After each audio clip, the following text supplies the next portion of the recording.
जय श्री राधे। पूज्य श्री सद्गुरुदेव भगवान के चरणों में प्रणाम। पूज्य श्री राधा बाबा जी का जीवन चरित्र, पुस्तक मेरे बाबा राम।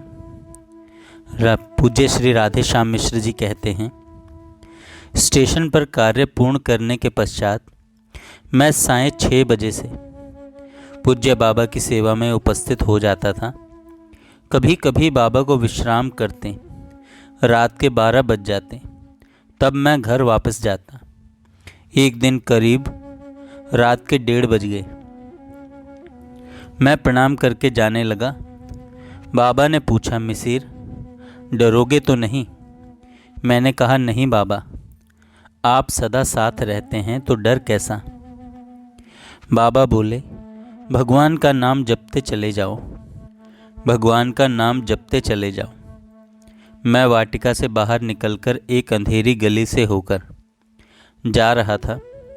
तभी मुझे एक बहुत बड़ा कुत्ता, जिसे मैंने उस मार्ग में उससे पहले कभी नहीं देखा था, मुझसे 20 गज की दूरी पर आगे चलता दिखाई पड़ा।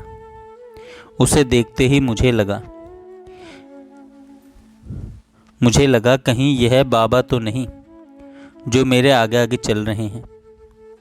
मेरे मन में परीक्षा लेने की बात आई। मैंने मन ही मन कहा, यदि आप बाबा हैं तो मेरी तरफ घूम जाइए। वह तुरंत वापस मेरी तरफ लौट पड़ा। फिर मैंने मन ही मन कहा, यदि आप बाबा हैं तो फिर वापस लौट जाइए। वह कुत्ता पुनः वापस लौट पड़ा और मेरे आगे आगे चलने लगा। मेरा मार्ग थोड़ी दूर बिल्कुल सुनसान पड़ता था। जब वह समाप्त हो गया तब मैंने मन ही मन कहा, महाराज अब कोई डर नहीं है, आप वापस चले जाइए। वह कुत्ता मेरा रास्ता छोड़कर बगल में खड़ा हो गया। मैं रोता हुआ हाथ जोड़कर उन्हें प्रणाम कर घर चला गया। मैं बाबा की सेवा में प्रातः 4 बजे आ जाता था। एकांत पाकर मैंने पूछा, बाबा आप कुत्ता बनकर क्यों आए? बाबा ने कहा, मैं तो यहीं था। भगवान को लगा होगा कहीं यह सुनसान रास्ते में डर न जाए, इसलिए तुम्हारे साथ खेलने के लिए वह रूप धारण किया हो, ताकि तुम्हारे मन में निर्जन स्थान की कल्पना ही न रहे। मैंने कहा, बाबा मुझे बहकाइए मत। बाबा हंस पड़े और बोले, तुम डरे तो नहीं ना? भगवान बड़े खिलाड़ी हैं। अपने को छिपाने के लिए उन्होंने गुरुचरण जी से कहा, मिसिर को एक बेंत की छड़ी दे दो, यह रात में सुनसान रास्ते में आता जाता है, कहीं कोई कुत्ता परेशान न करे। उनकी आज्ञा से मैं वह छड़ी लेकर आने जाने लगा। उस समय तो नहीं, किंतु अब भान होता है कि वह छड़ी नहीं, उसके रूप में बाबा ही मेरे साथ रहने लगे। ऐसे नर रूप में हरि थे हमारे राधा बाबा। प्रभु कर पंकज कपि के सीसा, सुमिरी सो दशा मगन गौरीसा। यह उक्ति हेमचंद्र जी जोशी की पत्नी की है, जिन्होंने वर्षों वर्षों गिरिराज जी को सजाया है। दोनों पति पत्नी पूर्ण रूपेण समर्पित हैं। घटना इस प्रकार है। बाबा मौन लेने जा रहे थे। जब से मैं बाबा की सेवा में रहने लगा तब से बाबा ने कई बार मौन लिया। उसमें से एक बार की घटना है। सूर्यकांत पूज्य श्री भाई जी के दोहित्र बेल के नीचे बैठे थे। उनके पास मिलने वालों की लिस्ट थी। सब बारी बारी बाबा से मिलकर अपने मन की बात कह रहे थे। 3 दिन 3 रात बाबा बिना विश्राम किए लोगों से मिलते रहे। शौच स्नान भिक्षा कर लेते, फिर मिलने लगते। किसी संसारी में इतनी शक्ति कहाँ? यह तो मेरे बाबा राम ही कर सकते हैं। पूज्य के मौन से मैं बहुत दुखी था। इतने दुलार से गोद में खेल रहा था। अब कल से पूज्य बाबा मौन हो जाएंगे, मुझसे रहा नहीं जा रहा था। मैं सजल नेत्रों से भाव विह्वल हो चरणों से लिपट गया। बाबा अपने कर कमलों से मेरा सिर सहलाते हुए मुझे बड़ी सांत्वना दे रहे थे। मैं उठ नहीं रहा था। किसी तरह उठा और वापस लौट आया। जोशी जी की पत्नी इस दृश्य को देख रही थी। मुझसे बोली, धन्य मिसिर जी, आज आपकी दशा देखकर मुझे वह दृश्य मूर्तिमान दिखाई देने लगा जब रघुनाथ जी के चरणों में उनके लाडले हनुमान जी पड़े थे और वे अपना कर कमल उनके सिर पर सहला रहे थे। बाबा की कृपा से ऐसे अवसर जीवन में बहुत बार आए, क्योंकि हर महीने रामायण का पाठ सुनाते समय यह पंक्ति आती थी और मैं प्रायः चरणों में लिपट जाता और मेरे प्रभु सजल नेत्र हो अपने कर कमल मेरे सिर पर फेरते। पास में बैठे सभी श्रोता मेरे भाग्य की सराहना करते। इसी मौन काल में बाबा ने मुझे 3 सेवाएं दी थीं। पहली, सायंकाल सीता राम चरण रति मोरे, अनुदिन बढ़हूँ अनुग्रह तोरे, इस कीर्तन को जारी रखना। दूसरा, बेल के नीचे से रामायण का पाठ सुनाते रहना। तीसरा, एक गो सेवक संत सिद्धाश्रम से आए थे। उन्होंने बाबा से प्रार्थना की, बाबा मुझे गो सेवा के लिए पैसे देने वाला व्यक्ति पहले 1 लाख भगवान नाम जप करे, फिर उससे मैं 1 रुपया 35 पैसे लेता हूँ। बाबा ने मुझे आज्ञा दी कि जितने लोगों से संभव हो सके नाम जप करवाकर उनको पैसे भेज देना। मैंने बहुतों से जप करवाकर पैसे लेकर वेणी माधव जी के माध्यम से भिजवाए। वेणी माधव जी एक ऐसे संत वाटिका में रहते थे जिन्हें रामचरितमानस पूर्ण कंठस्थ था। बाबा उनका बड़ा आदर करते और उन्हें राघवेंद्र सरकार कहकर पुकारते थे। बाबा मौन थे। मौन काल में बाबा के पास सब नहीं जा सकते थे। परिक्रमा में ही सब पूज्य का दर्शन लाभ लेते थे। मेरा नियम था प्रातः 4 बजे बाबा के पास पहुंचने का। मैं उन दिनों बेल के नीचे शिवजी के मंदिर में जाकर बैठा रहता और 8 बजे वहीं से प्रणाम कर घर चला आता।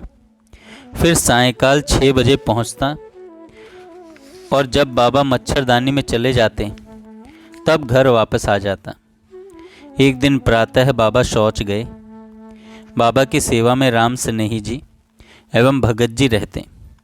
मैंने राम स्नेही जी को सूचना दी कि बाबा शौच गए हैं। सुबह का समय था, मच्छर बहुत थे। बेल के नीचे से देखा कि भगत जी सफाई में लगे हैं। मैं दौड़कर अंदर गया कि बाबा के शौचालय से निकलने के पूर्व धुआं कर दूं। उपले जलाए धुआं कर रहा था कि मच्छर भाग जाएं। उस दिन बाबा शौचालय से बहुत जल्दी बाहर आ गए। मैं तो डर गया, कांपने लगा कि मुझसे नियम का उल्लंघन हो गया।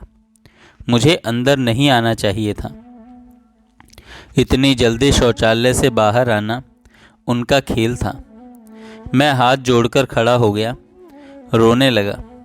मैंने कहा, मुझसे भूल हो गई। मेरी दीनता देखकर मेरे नाथ ने अपना मौन तोड़ दिया और बोले, नहीं, तुमसे कोई भूल नहीं हुई। मैं चाहता था कि तू मेरी सेवा में अंदर रहे, परंतु जो पुराने सेवक हैं वे बाहर हैं। वे तुमसे ईर्ष्या करने लगेंगे, इसलिए तुम्हें बाहर रखा है। मैंने प्रणाम किया और बाहर आकर बेल के नीचे बैठ गया। मन में बहुत हर्ष एवं विषाद दोनों थे। हर्ष इसलिए कि मेरे बाबा की कितनी कृपा है मेरे ऊपर, और विषाद इसलिए कि बाबा द्वारा प्रदत्त नियम का उल्लंघन हो गया। चोरी पकड़ ली चोरों के सरदार ने। घर लौटा और निश्चय किया कि मैंने बाबा का नियम तोड़ा है। आज उपवास करूंगा और 2 लाख नाम जप करूंगा। बाबा सायंकाल जब मैया के दर्शन करने जाते, हम सब समाधि के पास खड़े होकर उनका दर्शन करते। मैं समाधि के पास सबके साथ खड़ा था। मेरे सामने आते ही रुक गए। संकेत से पूछा, खाया है? मैं रो पड़ा। आज मुझसे अपराध हो गया है, इसलिए उपवास कर रखा है। जज साहब या गुरुचरण जी, सही ख्याल नहीं पड़ रहा। उनसे संकेत किया कि इसे नई कोठी में ले जाकर भोजन करवाओ। उन दिनों भिक्षा नई कोठी में बनती थी। मुझे ले जाकर भोजन करवाया और बाबा को सूचित किया कि मिसिर जी ने प्रसाद पा लिया। मेरे प्रभु प्रसन्न हो गए। मुझको तो इतना हर्ष था जिसका अनुमान कोई क्या लगा सकेगा। ऐसा स्वभाव था मेरे बाबा का कि अपराधी पर इतनी कृपा। भरत जी भी राम जी का स्वभाव वर्णन करते हैं। मैं जानूं निज नाथ स्वभाव, अपराधी हूँ पर कोह न काऊ। तभी तो मैं बाबा को बाबा राम कहता हूँ, क्योंकि मैंने उनमें और प्रभु राम के स्वभाव में कोई अंतर नहीं पाया। एक बार की बात है, बाबा मौन थे। बाबा की सेवा में सबको जानने का अधिकार नहीं था। मैं बेल के पेड़ के नीचे बैठा भजन कर रहा था। बाबा उस समय एक पुस्तक पढ़ रहे थे। मैंने देखा पढ़ते पढ़ते थके जा रहे थे। पुस्तक रखते फिर उठाते। मुझसे नहीं रहा गया। मैं नियम तोड़कर पास में चला गया।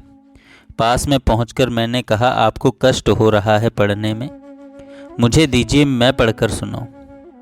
नियम अनुसार मुझे वापस भेज देना चाहिए था, परंतु बड़ी प्यार भरी दृष्टि से देखकर पुस्तक मेरे हाथ में दे दी। वह पुस्तक रामकृष्ण परमहंस जी की जीवनी भाग 1 थी। मैं सुनाने लगा और बाबा सुनने लगे। फिर तो आज्ञा कर दी कि मुझे प्रतिदिन सुनाया करो। उसके बाद बहुत सी पुस्तकें सुनी। अब उनके नाम भी स्मृति में नहीं है। मेरा स्वभाव था, मन में कोई सेवा की लालसा उठती तो मन में ही रखे रहता, बाबा से नहीं कहता। ऐसा ही एक भाव मन में आया कि बाबा यदि रोज रामायण सुना करते तो बड़ा सुख मिलता। बस अंतर्यामी से नहीं रहा गया और एक दिन बोले, मिसिर, तुम मुझको बेल के नीचे बैठकर जोर जोर से रामायण सुनाया करो। जब मैं बाबा का केवल 3 वर्ष का बच्चा था, ऐसी ही मेरी छोटी छोटी रुचि को पूर्ण करते रहते, जिनको यदि लिखूं तो जीवन भर लिखता ही रहूं। मुझे कोई रोग होता तो मैं बाबा को नहीं बताता।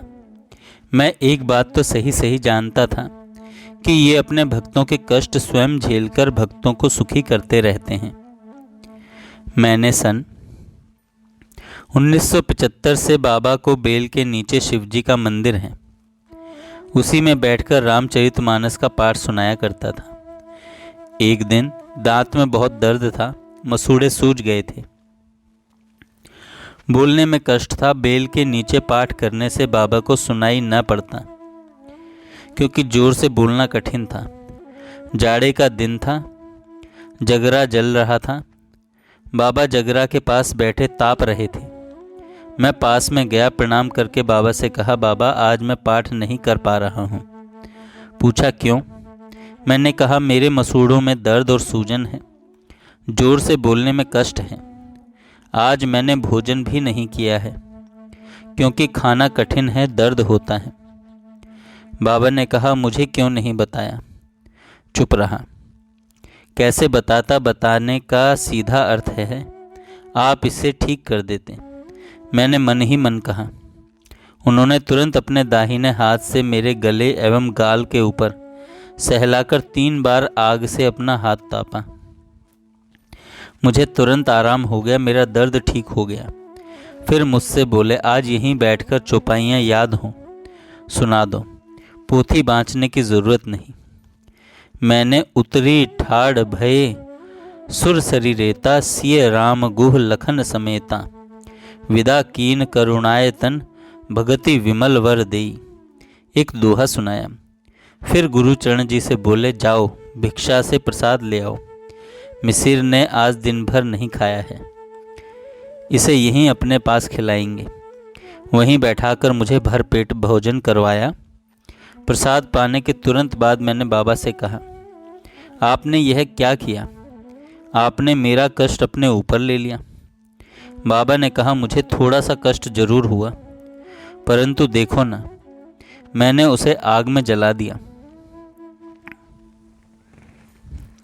मैं रोने लगा और प्रार्थना की, बाबा मेरे कर्मों को आप मत भोगा करिए, मेरे कर्मों को मुझे भोगने दीजिए। बाबा ने कहा, जाओ अब भविष्य में तुम्हारे कर्म नहीं भोगूंगा, तुमसे ही भोगवाऊंगा। मैं समर्थ के चरणों में गिर पड़ा, अपने भाग्य की सराहना करने लगा कि मेरा कितना पुण्य उदय हो गया जो मुझे बाबा मिल गए। फिर सोचने लगा, पुण्य से ये नहीं मिल सकते, ये तो स्वयं ही कृपा करके मिले हैं, क्योंकि ये रघुनाथ जी ही हैं। मानस की यह पंक्ति चरितार्थ होती देखी। निज परिताप द्रवहि नवनीता, पर दुख द्रवहि संत सुपुनीता। जय श्री राधे। जय श्री राधे।